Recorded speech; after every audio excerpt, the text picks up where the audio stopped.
We now know what caused that fire at the Veridian apartments in Lexington last week. Fire officials say smoking materials that were discarded on the balcony of an apartment caused that fire.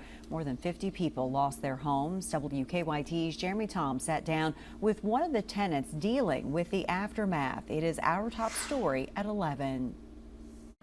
Dawn Ramsey was at home recovering from major back surgery on July 1st when she had a rude awakening at her Veridian apartment. Not one smoke alarm went off in the building.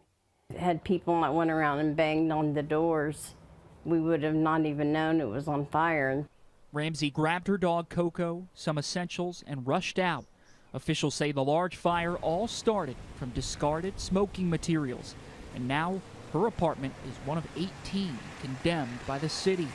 The days since have been nothing short of a struggle, particularly for someone on disability leave. Dealing with trying to get my renter's insurance, trying to find someplace to live, trying to find a mover. We had 2 days to get all of our stuff out of there. That's just not doable. The Veridian offices told us they would work with every individual affected at the time. Ramsey says that hasn't come true.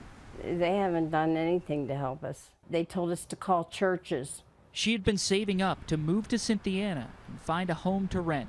But now she says $5,000 have gone into this unplanned move to Georgetown. And I still left a lot of stuff in my apartment. Ramsey also lived through the pipes bursting there in 2022 and is a long-standing resident. This lease would have been my 10th one. She's left disappointed by the lack of response that she has gotten over the past week. As much money as has been given to them that they would have stepped up and did something to help us. In Georgetown, Jeremy Toms, WKYT.